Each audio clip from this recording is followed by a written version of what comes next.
como todos los sábados nos reunimos nuevamente en un nuevo capítulo de La obesidad que no ves. Hoy hablaremos de la relación entre COVID y obesidad, del impacto que una enfermedad de base como esta puede tener en los pacientes y cómo quedó en evidencia la necesidad de tratar a la obesidad como una enfermedad. Los dejo con la siguiente nota para ver la vulnerabilidad de los pacientes que viven con obesidad frente a amenazas como el COVID-19 y otras enfermedades. El aumento de la tasa de obesidad a nivel mundial es un desafío para los gobiernos debido a las comorbilidades asociadas y al gran impacto económico en una población que vive con obesidad. La pandemia de COVID-19 ha hecho más evidente esta situación. La obesidad se identificó como un factor de riesgo y en algunos países como el nuestro se ha considerado una condición preexistente al determinar el acceso a la vacuna.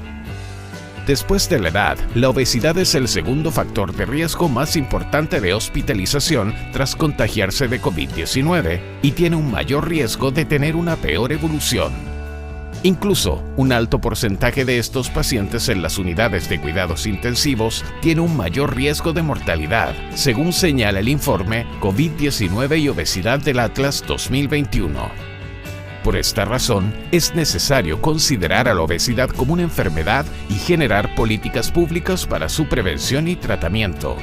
Un estudio de The Economist, realizado en Brasil, Chile y Colombia, calculó que tratar la obesidad en adolescentes ahorraría más de $4.000 millones a los sistemas de salud. La obesidad es una enfermedad que puede ser tratada consultando a un especialista de la salud.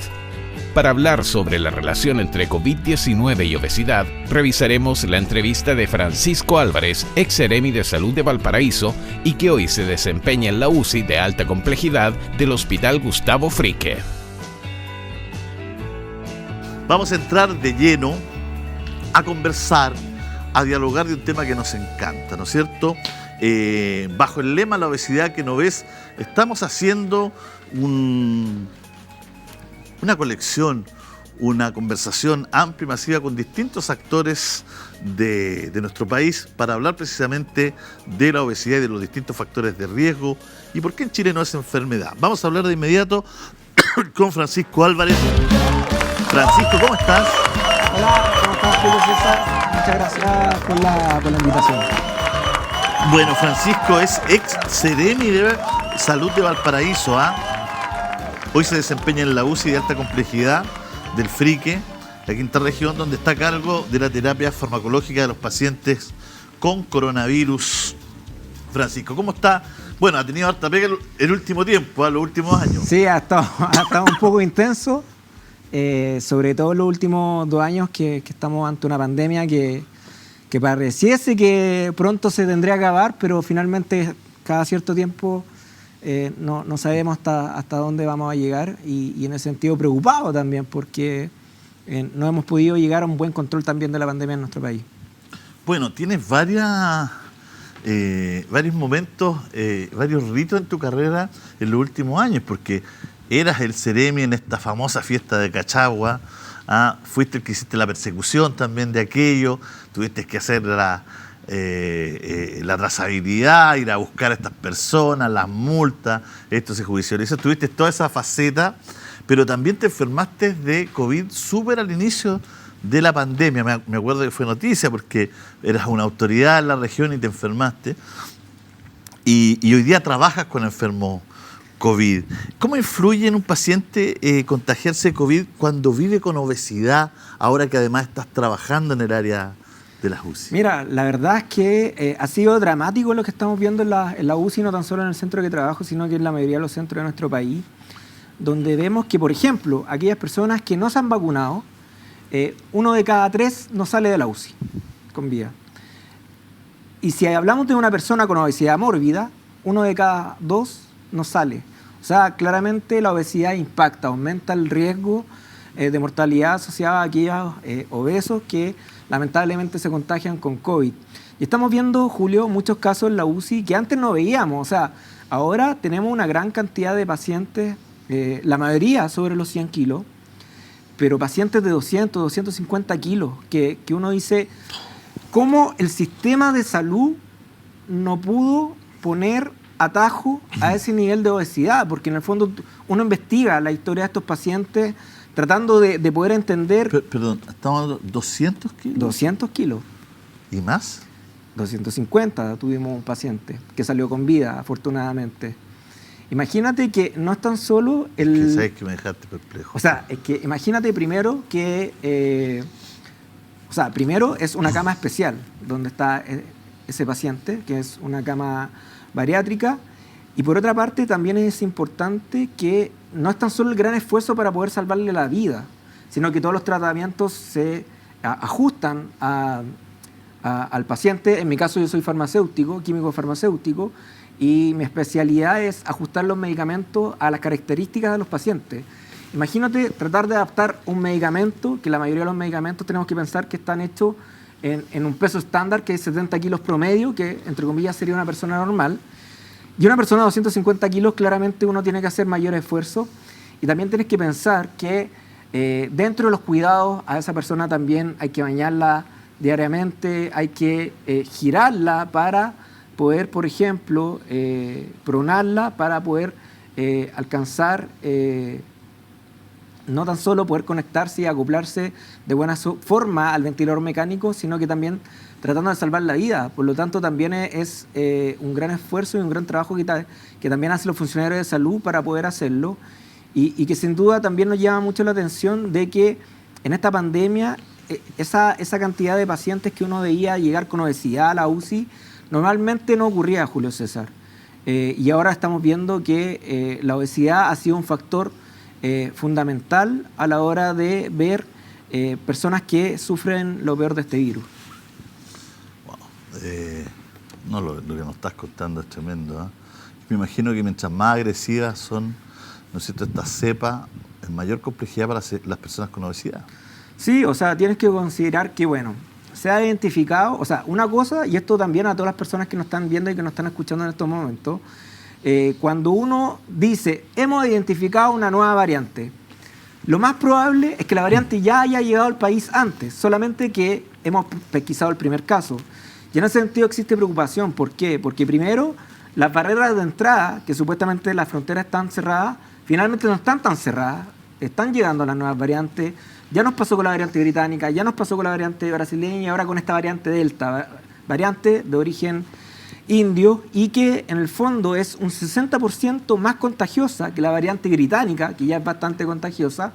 En algunos estudios, especialmente hechos en el Reino Unido, han señalado que ha duplicado las hospitalizaciones asociadas a esta nueva variante, y claramente eso tiene un aumento en la mortalidad de las personas que adquieren esta enfermedad a través de una nueva variante. También se ha visto que en algunos estudios ha reducido la efectividad de las vacunas, por ejemplo, Pfizer o AstraZeneca, en un 10% promedio. Sin embargo, el esquema completo de estas vacunas sí ha demostrado poder evitar que tú pases por lo peor, o sea, la hospitalización, el ingreso UCI o la muerte incluso, que eso es lo único bueno que estamos viendo de las vacunas, que salvan vidas. Fíjate que uno dice, ¿por qué si la situación es tan dramática con los pacientes COVID que tienen obesidad, bueno, y en muchos casos más, ¿por qué la obesidad no es una enfermedad? Mira, muchas veces nos gustaría entender de por qué no es declarada enfermedad la obesidad.